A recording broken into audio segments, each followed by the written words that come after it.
हमारे मध्य में है डॉक्टर निशांत शर्मा जी, ग्वालियर के प्रचार विभाग के विभाग प्रमुख हैं। श्री राघवेंद्र तोमर जी, आप मुरैना विभाग के प्रचार विभाग के विभाग प्रमुख हैं। आदरणीय श्री राजकिशोर जी वाजपेयी, प्रज्ञा प्रवाह के प्रांत के सह प्रांत संयोजक का दायित्व है। आदरणीय श्री विजय जी दीक्षित जुड़े हुए हैं। आप मध्य भारत प्रांत के सह प्रांत बौद्धिक प्रमुख का दायित्व है।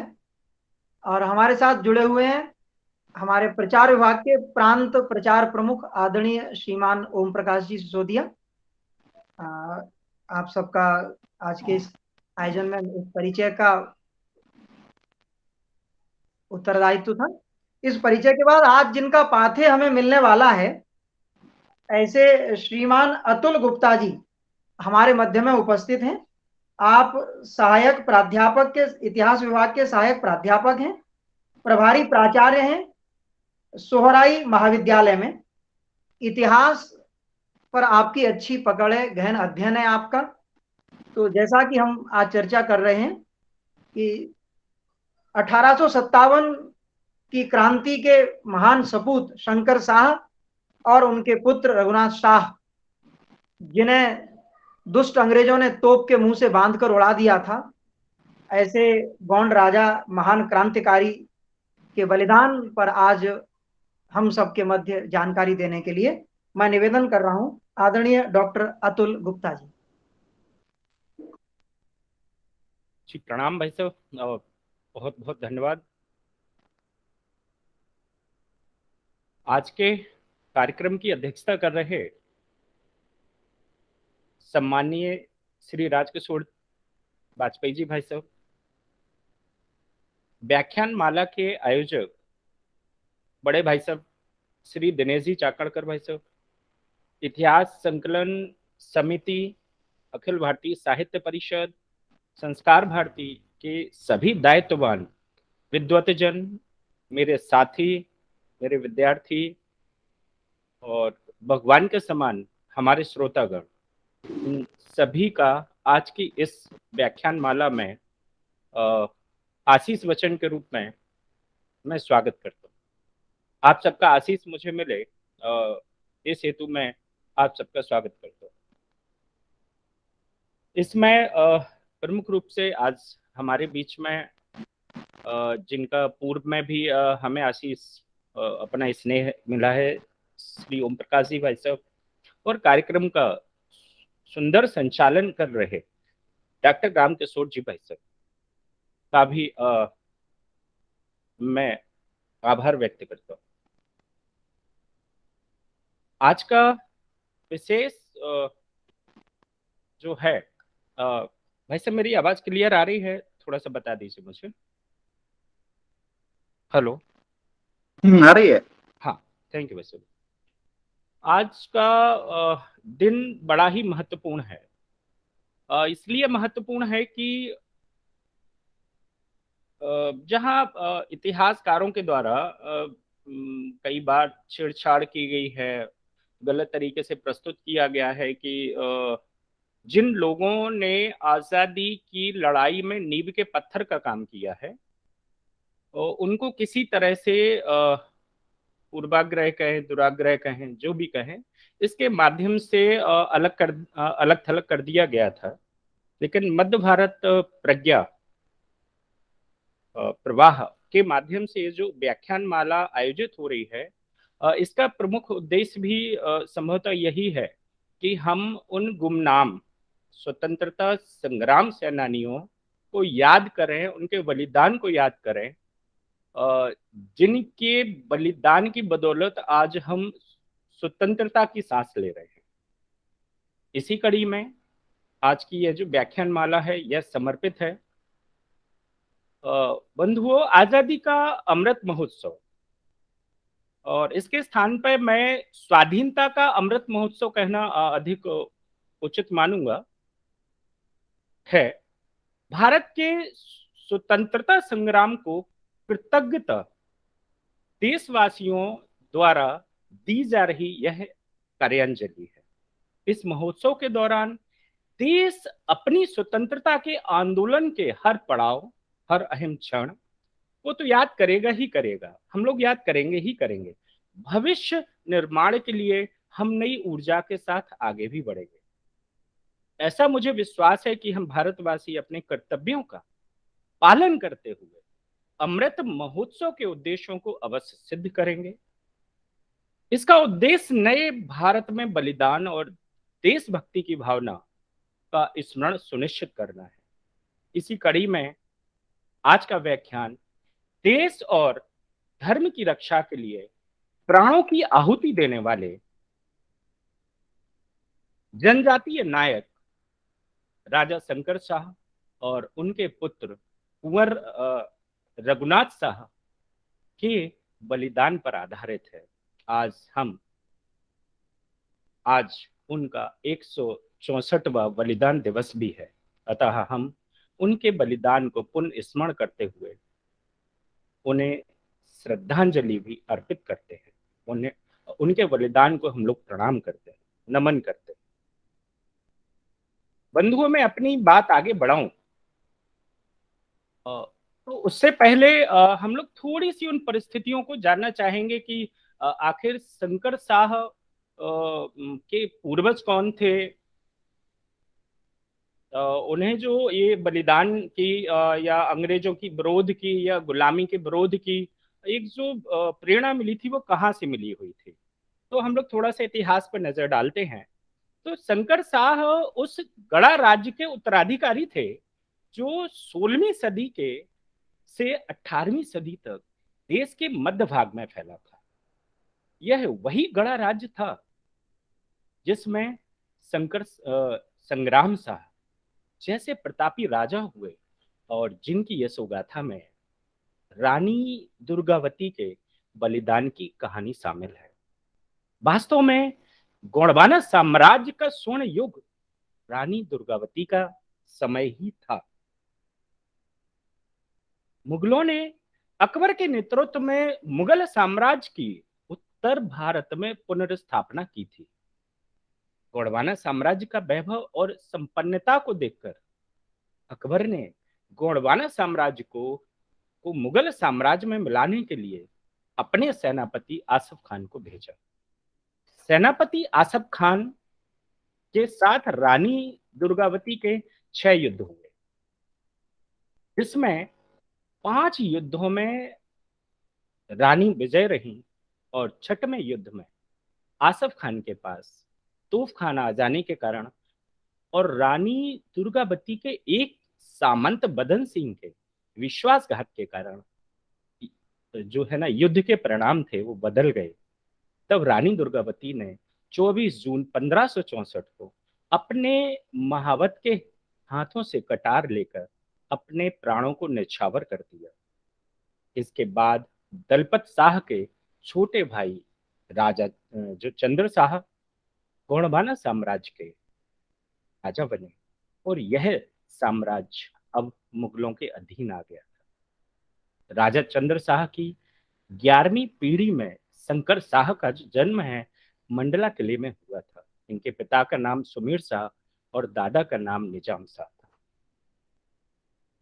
के बाद हम लोग 18वीं सदी में 1700 के बाद की स्थिति में हम लोग जब देखते हैं 18वीं सदी के उत्तरार्ध की जो भारत की राजनीतिक परिस्थितियां बदल रही थी उनमें हम देखते हैं तो मराठा शक्ति पहले प्रबल जब हुई तो उन्होंने मुगलों से बहुत सारे प्रांत छीन लिए। इसमें एक गोंडवाना साम्राज्य भी था, अर्थात पहले जो गोंडवाना मुगलों के अधीन था अब वह मराठों के अधीन हो गया था।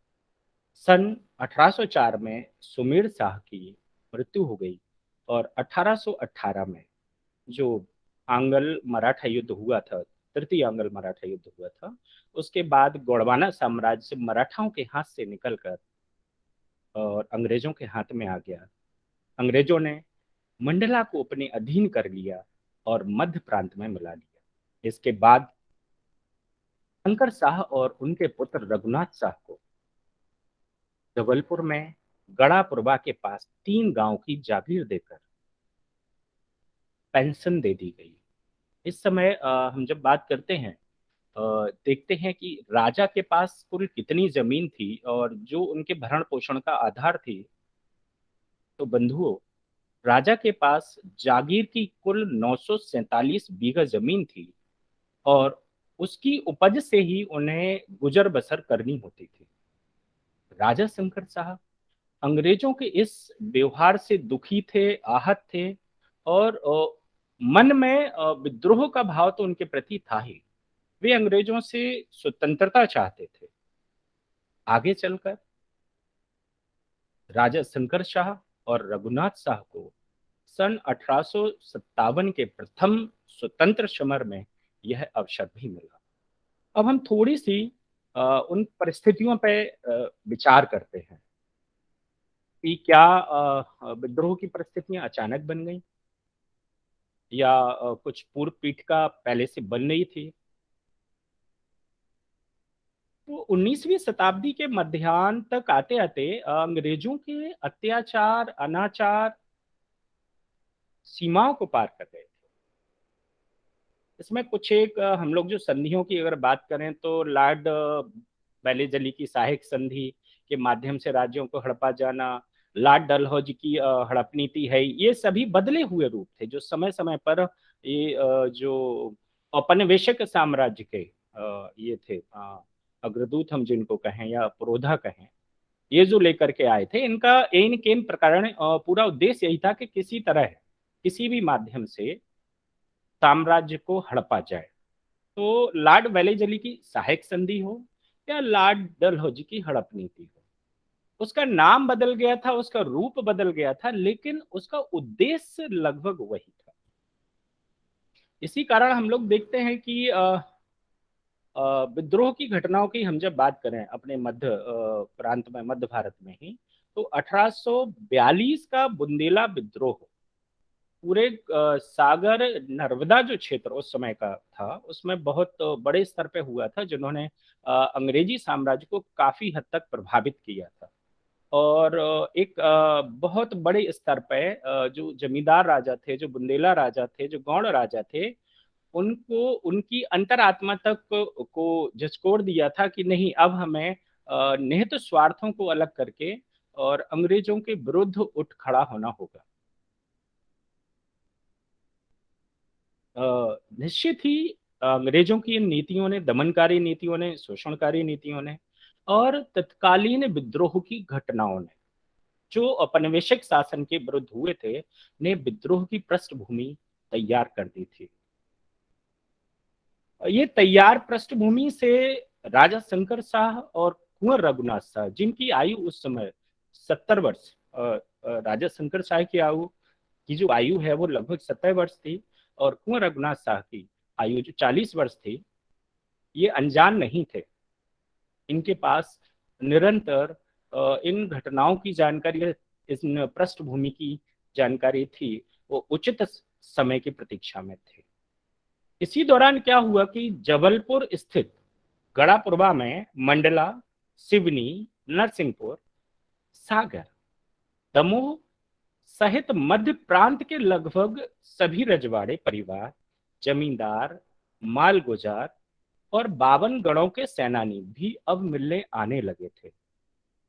जो जो अंग्रेजों की नीतियों से परेशान हो रहे थे, जिनके मन में अपने राष्ट्र के प्रति जागरण का भाव था, अपनी अपनी भारत माता को स्वाधीन कराने का भाव था, वो सब अब एकजुट होने लगे थे।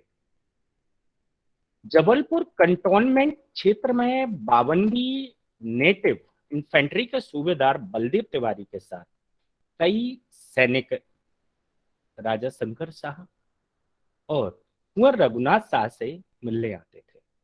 राजा शंकर शाह और कुंवर रघुनाथ शाह ने अंग्रेजों के विरुद्ध शक्तिशाली संगठन अब तैयार कर लिया था। राजा शंकर शाह और रघुनाथ शाह ने मध्य प्रांत के रजवाड़े परिवार, जमींदारों और माल गुजारों को एकत्रित करने के लिए और उस समय जो रोटी और कमल चल रहा था, कि रोटी और कमल के माध्यम से प्रचार प्रसार किया जा रहा था, के स्थान पर 2 काली चूड़ियों की एक पुड़िया जिसे आगे हम लोग देखते हैं कि रामगढ़ की रानी अवंतीबाई ने भी उसी परंपरा को आगे बढ़ाया था। तो ये संदेश भेजा और अंग्रेजों, और कहा उस वो संदेश में पुड़िया में स्पष्ट लिखा होता था कि अंग्रेजों से संघर्ष के लिए तैयार रहो या चूड़ियां पहनकर घर बैठ जाओ।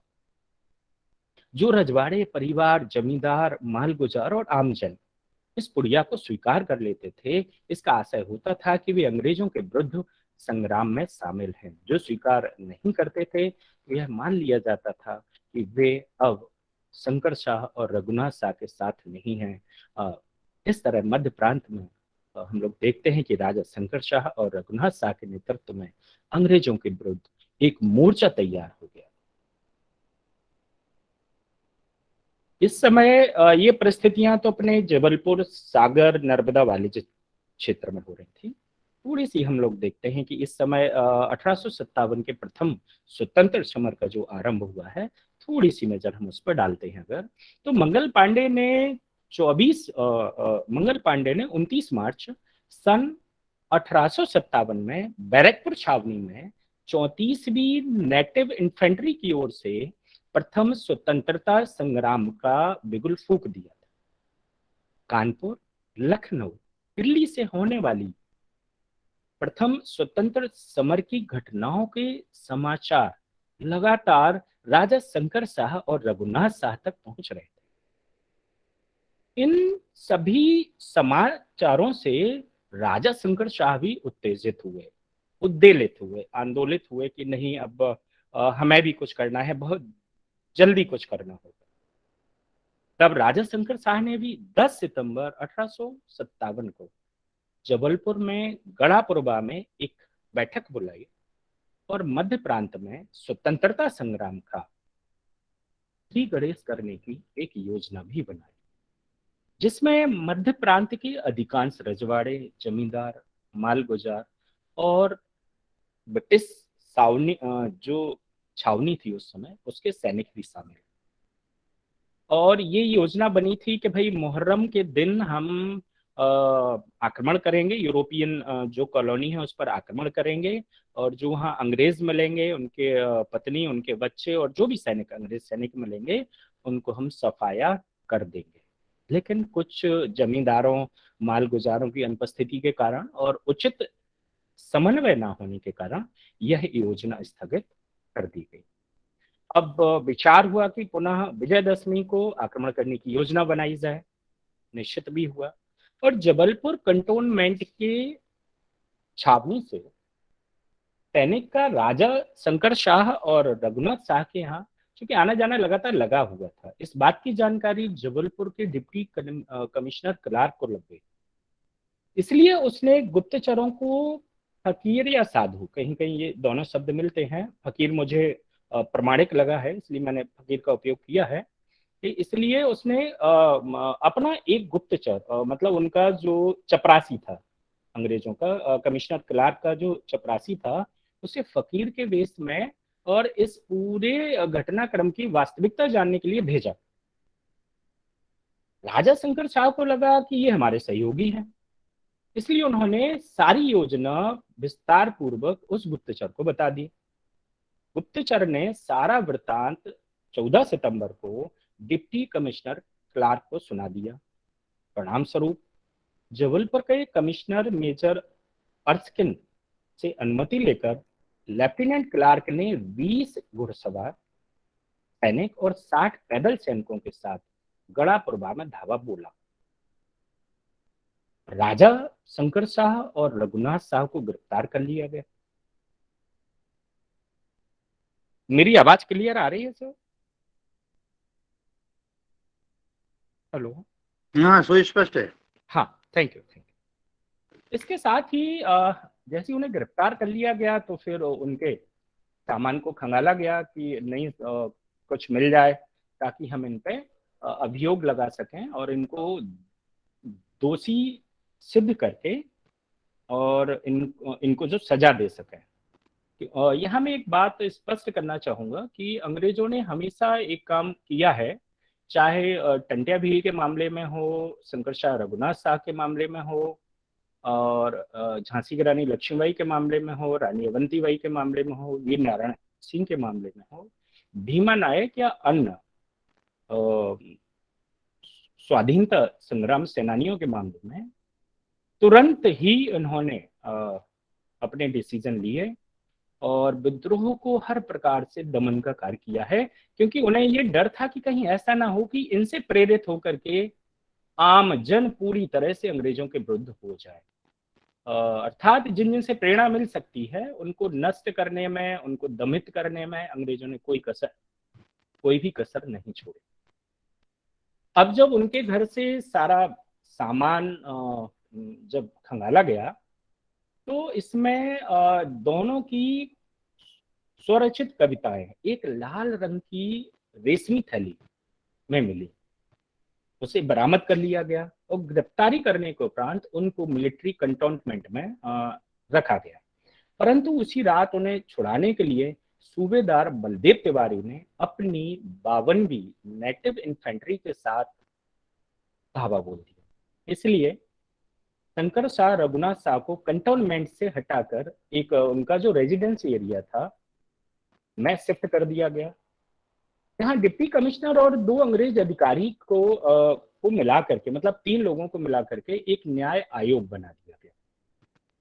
3 दिन तक राजद्रोह का आपराधिक मामला चलाया गया, या हम ये कहें कि वो पहले से निश्चित कर चुके थे। अतः ये पूरा न्याय जो आयोग बनाने का या सुनवाई करने का एक प्रकार से नाटक किया गया।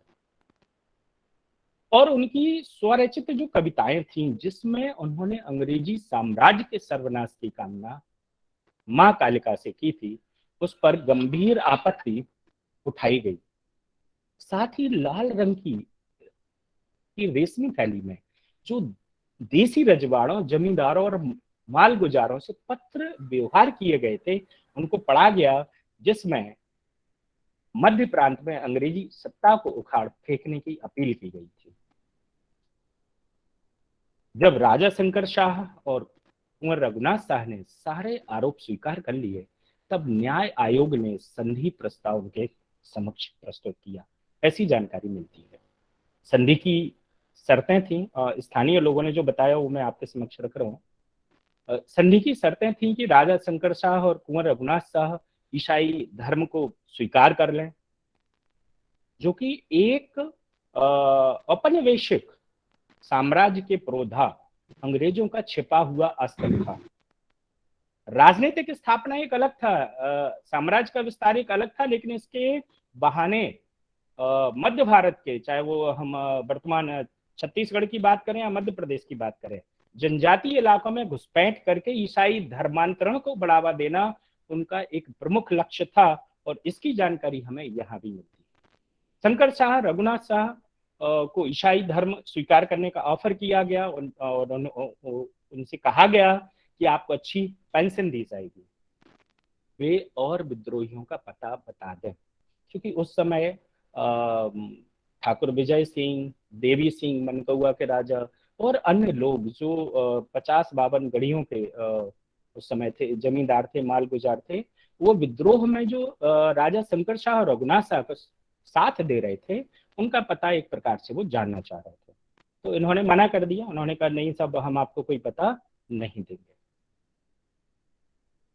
राजा शंकर शाह और रघुनाथ शाह को न्याय आयोग ने फांसी की सजा सुनाने का निर्णय लिया।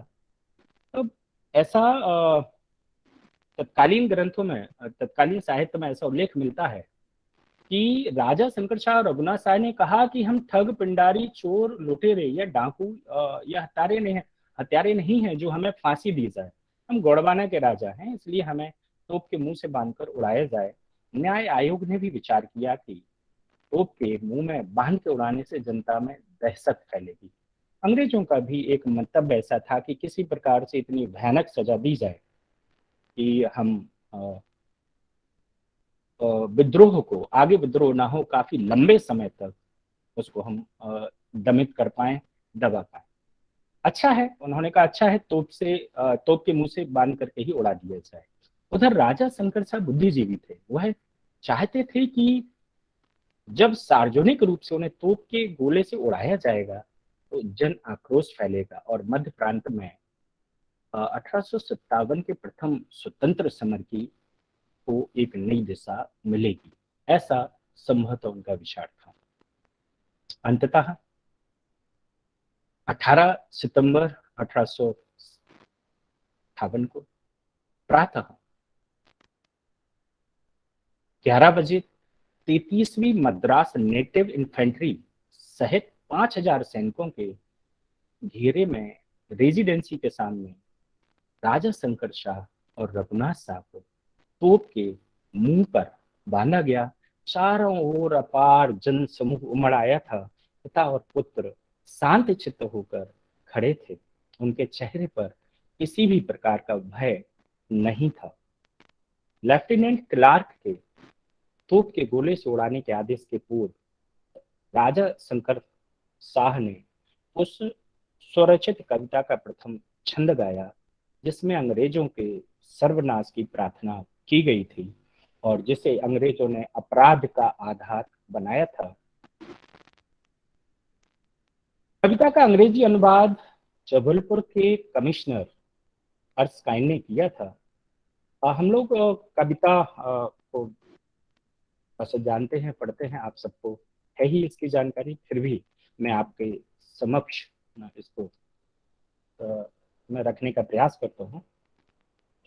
शंकर शाह ने गाया कि मूंद मुख दंडिन को चुगलों को चबाई खाई, मूंद डार दुष्टन को शत्रु संहारिका, मार अंग्रेज रेज पर देई मात चंडी, बचे नहीं बैरी बाल बच्चे संहारिका।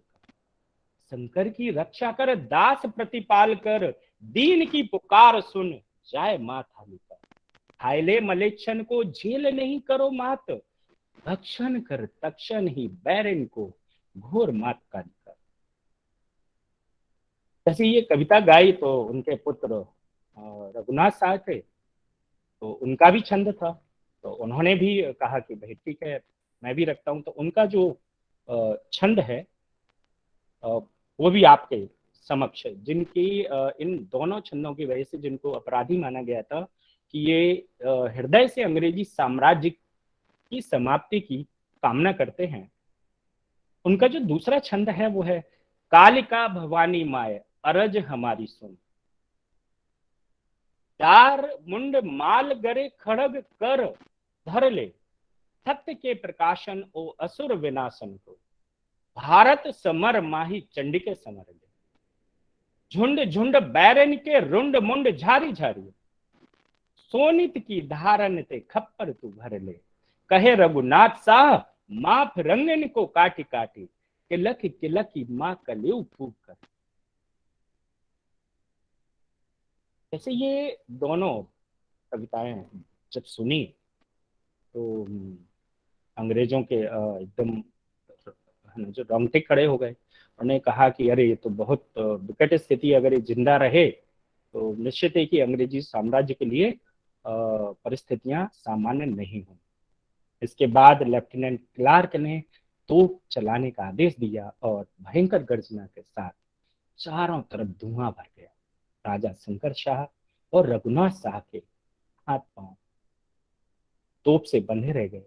शेष शरीर के मांस के लोथड़े और हड्डियां 50-50 फीट दूर जाकर गिरी, जिन्हें उनकी वीरांगना पत्नी क्रमशः फूल कुंवरीबाई और मन कुंवरबाई ने एकत्रित किया। बाद में पुत्र के माध्यम से, पुत्र उनके जो थे लक्ष्मण शाह के माध्यम से अंतिम संस्कार किया गया। यहाँ हम लोग देखते हैं कि शंकर शाह और रघुनाथ शाह की चूंकि उम्र है 70 वर्ष, शंकर शाह की उम्र, राजा शंकर शाह की उम्र 70 वर्ष थी और पुत्र की उम्र 40 वर्ष थी। शंकर शाह के जो बाल हैं पूरे सफेद हो चुके थे, दाढ़ी और बाल एकदम सफेद हो चुके थे। तो अंग्रेजी ग्रंथों में भी जो उस समय डेली रिपोर्ट लिखी जाती थी, मेजर अर्स्काइन की जो उस समय जबलपुर के कमिश्नर थे, उन्होंने अपनी रिपोर्टों में लिखा है, उनकी कुछ चीजें मैं लेकर के आपके जो समक्ष रख रहा हूँ कि हिम सदृश श्वेत बालों वाले वृद्ध पुरुष ने अंत समय तक अपने गौरव को आंच नहीं आने दी। यह संपूर्ण कार्रवाई सार्वजनिक रूप से की गई और लोगों को यह दृश्य देखने के लिए बुलाया गया। रानी की ओर से अधजले अवशेष एकत्रित करवाए गए और यूरोपीय अधिकारियों ने अपने होठों पर तृप्त परिशोध की मुस्कुराहट के साथ यह सब दृश्य देखा। यह तो स्पष्ट है कि शंकर शाह भारत में अंग्रेजों की समाप्ति की हृदय से कामना करते थे। जब मैं अध्ययन कर रहा था तो एक प्रत्यक्षदर्शी का जो पत्र है वो हमारे सम्मुख आया। प्रत्यक्षदर्शी थे चार्ल्स वाल उस समय, जो चूंकि चार्ल्स वाल उस समय अधिकारी थे और एक घेरे अलग अलग बने हुए थे। जन सामान्य का घेरा अलग था, फिर उसके बाद सैनिकों का घेरा था, भारतीय सैनिक जो भी रहे उनका घेरा था, फिर अंग्रेज सैनिकों का घेरा था, उसके बाद ब्रिटिश अधिकारियों का घेरा था और उसके बाद उन्हें तोप से बांध करके उड़ाने वाला घेरा तैयार किया गया था। तो तोप से उड़ाने वाले घेरे के ठीक बगल में चार्ल्स वाल खड़े हुए थे। वो लिखते हैं कि मैं अभी अभी विद्रोही राजा और उनके पुत्र को तोप से उड़ाए जाने का दृश्य देखकर वापस लौटा। वह एक भयानक दृश्य था। अब देखिए यहां मैं अगली लाइन से अंग्रेज हमारे स्वतंत्रता संग्राम सेनानियों के बारे में क्या सोचते थे वह बात आप तक पहुंचाने का मेरा उद्देश्य है। ये वर्ड टू वर्ड ये उस अंग्रेज अधिकारी के ही हैं जो मैं आप तक पहुंचा रहा हूं। वह लिखता है कि मैं अभी अभी विद्रोही राजा और उनके पुत्र को तूप से उड़ाए जाने का दृश्य देखकर वापस लौटा हूं। वह एक भयानक दृश्य था, लेकिन वह लिखता है आगे, लेकिन वे इससे भी बहुत बुरी मौत के योग्य थे। यह अंग्रेज अधिकारी सोच रहा है। यह पता चलता है कि पकड़ लिए जाने पर, वह चिंता जता रहा है कि पकड़ लिए जाने पर हम सभी को जिंदा ही भून दिया जाता। जब उन्हें तोप के मुंह से, वह उस परिस्थिति को बता रहा है अपने पत्र में कि जब उन्हें तोप के मुंह पर बांधा जा रहा था तो उन्होंने प्रार्थना की कि भगवान उनके बच्चों की रक्षा करे ताकि वे अंग्रेजों को खत्म कर सकें। वह आगे लिखता है कि हम नीचे उस जगह पर पहुंचे जहां 2 तोपें रखी गई थी और सहसा आक्रमण को रोकने के लिए पैदल और घुड़सवार सैनिकों की टुकड़ियां वहां तैनात थीं। घुड़सवार सैनिक लोगों को तोप के सामने से हटाने के लिए प्रयास कर रहे थे, उन्हें इधर उधर भगा रहे थे। कैदियों के आते ही जो नितांत अनासक्त और जो निष्प्रद दिखाई दे रहे थे, उनकी बेड़ियां तोड़कर भूमि पर डाल दी गईं। मैं उनके बहुत निकट था क्योंकि हम सब अधिकारी एक घेरे के भीतर तोपों के पास थे जहां भीड़ नहीं आ सकती थी। इसके बाद उन्हें तोप के मुंह से बांध दिया गया। जैसा कि आप जानते हैं कि मैं बहुत कोमल हृदय का व्यक्ति हूं। ये चार्ल्स वाल लिख रहे हैं, जैसा कि आप जानते हैं कि मैं कोमल हृदय का व्यक्ति हूं। यदि मैंने इन हत्याकांडों के पूर्व यह दृश्य देखा होता तो निश्चित ही अचेत हो गया होता या बीमार पड़ गया होता, किंतु मैं आपको विश्वास दिला सकता हूं कि मेरे मन पर उन दोनों प्राणियों के, जिनके ओंठों पर बद हेतु प्रार्थना के स्वर थे, प्रयाण की भयानक जो गुरुता का भी बोझ था, फिर भी बात में परितुष्ट भावना से उनके चेहरों को देखने गया। ये चार्ल्स वाल उस समय की परिस्थितियों के बारे में लिखते हैं। वृद्ध पुरुष और साथ ही एक युवा पुरुष जिसकी आयु लगभग 40 वर्ष होगी, का चेहरा भी शांत और गंभीर था। उनके पैर और हाथ जो बांध दिए गए थे तोप के मुंह के पास पड़े थे। शरीर का ऊपरी भाग सामने की ओर लगभग 50 गज दूर जा गिरा था। उनके चेहरों को जरा सी भी क्षति नहीं पहुंची थी, वे बिल्कुल शांत थे।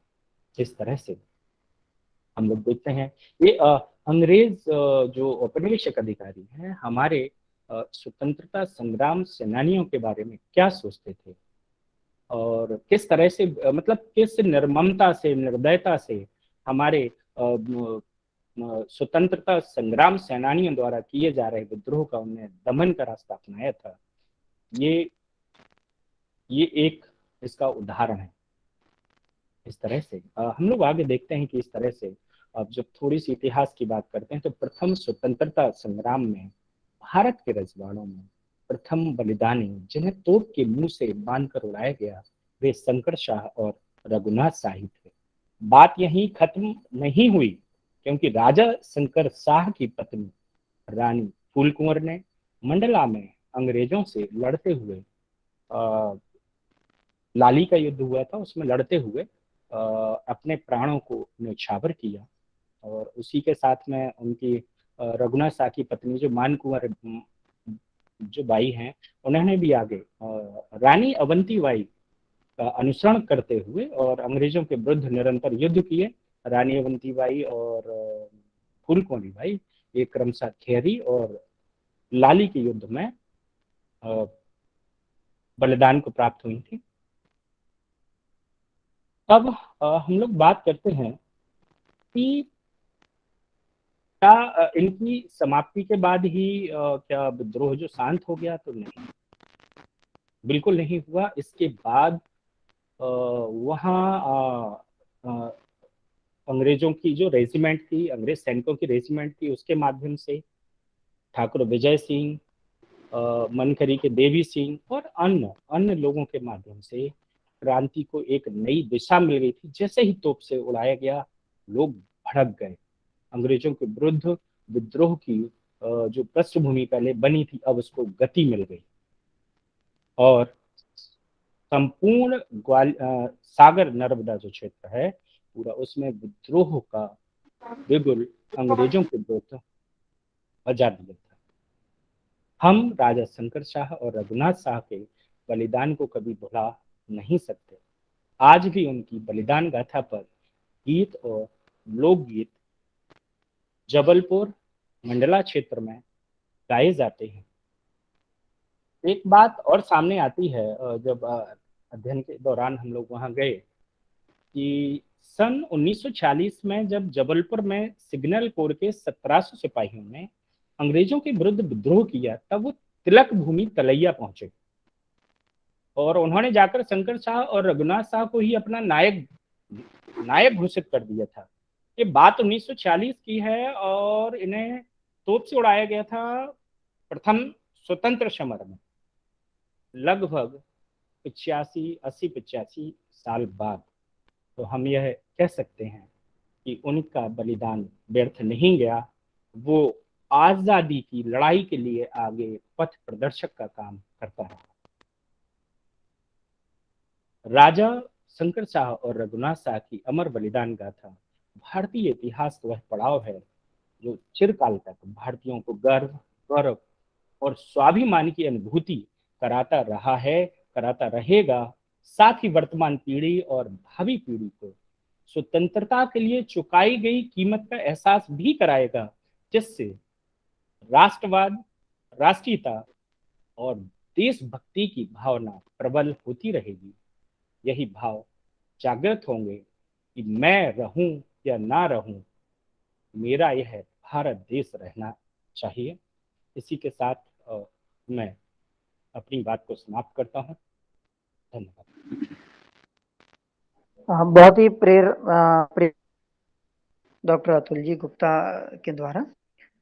यदि 5 मिनट में कोई ऐसी जिज्ञासा हो या कोई बात हो तो हम उस शंका समाधान 5 मिनट में करने के पश्चात फिर आभार प्रदर्शन के साथ आज के इस कार्यक्रम का समापन करेंगे।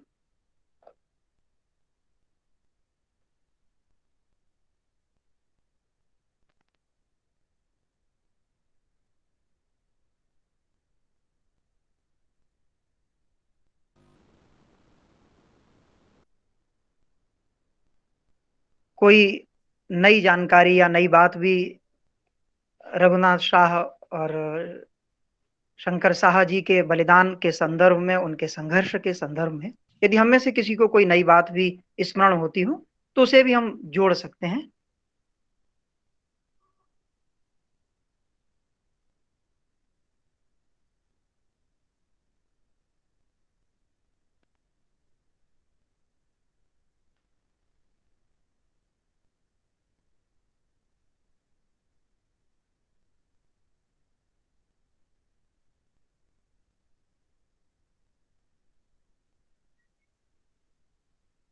तो हम ये मान लेते हैं कि आज का प्रबोधन हम सबको बहुत अच्छे से हृदयंगम हो गया। बहुत ही प्रेरक उद्बोधन था। बलिदानियों के किस्से, बलिदानियों की गाथाएं होती ही बहुत लोमहर्षक हैं। आज के इस आयोजन में आभार प्रदर्शन के लिए मैं आग्रह कर रहा हूं आदरणीय श्री दिनेश चाकड़कर जी से, वे आज के इस कार्यक्रम में आभार प्रदर्शित करें। श्रीमान दिनेश जी चाकड़कर।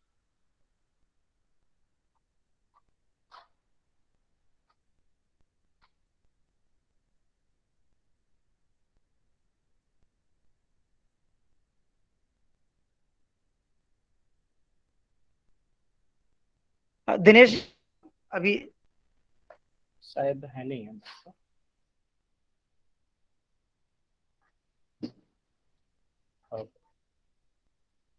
आदरणीय राजकिशोर जी वाजपेयी भाई साहब से मैं निवेदन कर रहा हूं कि आभार प्रदर्शन आदरणीय वाजपेयी जी भाई साहब।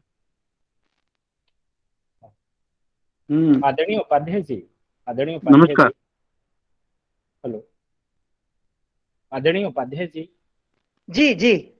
हाँ, मैं पहले श्री राजकिशोर वाजपेयी जी हम सबके मार्गदर्शक भी हैं और पूरे क्षेत्र में अपनी विद्वता के लिए जाने जाते हैं। तो उनका योगदान अनुकरणीय भी है, अतुलनीय भी है। मैंने काफ़ी कुछ उनसे सीखा है। मैं चाहूँगा कि अपने आशीष वचन भी आभार से पूर्व हम सबको दें। जी जी, वो हम सबके मार्गदर्शक भी हैं। जी जी जी, बिल्कुल बिल्कुल बिल्कुल। जी नमस्कार। परम आदरणीय भाई साहब ओम प्रकाश जी, दीक्षित जी, कार्यक्रम के संयोजक के रूप में आदरणीय चाकड़कर जी, संचालन कर रहे रामकिशोर जी, और आज के प्रमुख वक्ता बंधु अमित जी गुप्ता जी। आज जो महत्वपूर्ण व्याख्यान उन्होंने रघुनाथ साय शंकर साय के बारे में दिया, वो निश्चित रूप से हम सभी के लिए एक प्रेरक तत्व का काम करने वाला है। आजादी का ये अमृत महोत्सव सही अर्थों में ये स्वाधीनता का ऐसा महासमारोह है जो हमें हमारे कर्तव्य बोध के साथ जोड़ता है। ये कर्तव्य बोध केवल आज के लिए नहीं है। भारत का सनातन धर्म दुनिया का सबसे बड़ा आतंकी अभियान का मुकाबला 1000 साल से कर रहा है। हमने कहीं पर भी जाकर के आक्रमण नहीं किया है। हम जहां पर भी गए वहां पर हमने विश्व को मानवता का संदेश और विश्व कल्याण की भावना का संदेश देते हुए आर्य संस्कृति की स्थापना के निमित्त अपने आप को हम किया है। हमारा यज्ञ विश्व कल्याण के लिए है। तो भारत की जो विभूतियां हैं वो सारी विभूतियां विश्व मानवता की धरोहर हो जाती हैं। ये केवल भारत की बात नहीं है।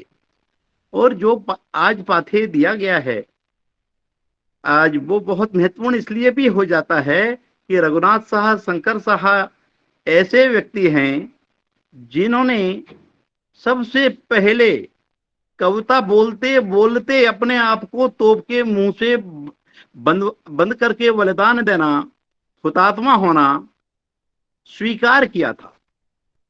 और जब हम इस परंपरा को आगे देखते हैं, कोई भी अच्छी परंपरा होती है तो वो आगे जरूर घटती है और अच्छे रूप में ही घटती है। तो जो हम देखते हैं कि हमारे यहाँ जब हमारे ही क्षेत्र के राम प्रसाद बिस्मिल गाते गाते हुतात्मा होते हैं और वो कहते हैं कि हे ईश भारतवर्ष में सतवार मेरा जन्म हो, कारण सदा ही मृत्यु का देशोपकारक कर्म हो, तो लगता है कि रघुनाथ साहा का बलिदान व्यर्थ नहीं गया। लगता है कि उन्होंने जो जागरण की मंशा से अपने आप को तोप के मुंह से बंधवा करके अपने प्राणों का उत्सर्ग करना जो कबूल किया था वह सार्थक हो गया। और जो मध्य प्रांत में, जिसे आज हम भारत का हृदय स्थल भी कहते हैं, वहां पर उन्होंने जो ज्योति जलाई वह ज्योति इस प्रकार की थी कि जनजातीय क्षेत्रों में जहां पर धर्मांतरण हो रहा था उसमें रुकावट के रूप में, प्रतिरोध के रूप में भी काम आई। वो बलिदानी परंपरा जिसमें तांत्या भील की बात हो, भीमा भील की बात हो, यहाँ पर गौड़ों का संघर्ष, जो राजगौड़ के नाम से, राजघराने के नाम से जाने गए, उनका संघर्ष भारत माँ के चरणों में जिस प्रकार से अर्पित हुआ, उसने हमारे पूरे के पूरे चेतन जगत को इस प्रकार से झंकृत कर दिया कि हम हर तरह से, केवल शांतिपूर्ण तरीके से ही नहीं, हम हर तरीके से जिसको अंग्रेज अपनी भाषा में समझते थे, मानसिक चेतना में जिससे वो झकझोरे जा सकते थे, उस रूप में हमारा प्रतिरोध खड़ा हो गया। और भारत की यह परंपरा श्री कृष्ण ने उस समय भी कही थी कि जब जब धर्म की हानि होगी तब मैं युग युग में अवतार लूंगा। वो अवतार कृष्ण के रूप में, अंश के रूप में हमको भांति भांति स्वरूपों में देखने को मिला है। फिर वो चाहे चाफेकर बंधुओं का बलिदान हो, चाहे फिर वो यहाँ पर मदनलाल ढींगरा का बलिदान हो, ये जो परंपरा है जिसमें हम आज दीपक को प्रकाश देने वाला मानते हैं और हम दीपक का बहुत महत्व मानते हैं। निश्चित रूप से दीपक का महत्व होता है, लेकिन मूल रूप से जो प्रेरणा अपने आप को जल के देता है वो बाती होती है, जिसकी वजह से वो प्रकाश होता है। हम बाती को भूल जाते हैं और दीपक को याद करते हैं। आज ये अमृत महोत्सव हम मना रहे हैं, तो ये अमृत महोत्सव उन बातियों को समर्पित होना चाहिए और उन बातियों को समर्पण के लिए ही ये आयोजन हो रहे हैं जिन्होंने प्रकाश दिया और उनको उनका यथोचित मान सम्मान और अभिमान उनको प्राप्त नहीं हो सका। हम जो उनके वंशज के रूप में आज हैं, उस कर्ज को चुकाने के लिए संबद्ध होकर के इस काम को करेंगे।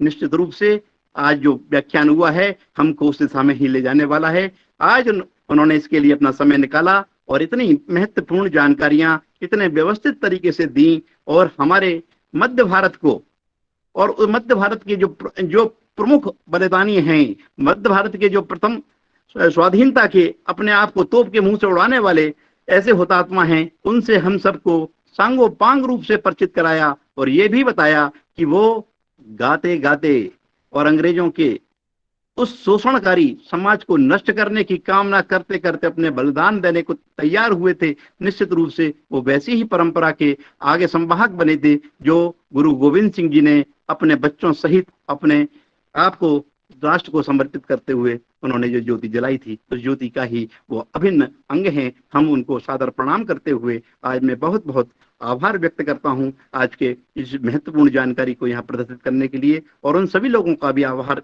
व्यक्त करता हूं जो आज इस पटल से अपने अपने समय में से महत्वपूर्ण समय को यहाँ देते हुए जुड़े हैं। निश्चित रूप से उनका समय आज बहुत अधिक चेतनाशील होकर के उनको वापस मिला होगा और वो निश्चित रूप से भारत माँ के लिए अपने योगदान को आगे देते रहेंगे। नमस्कार, प्रणाम।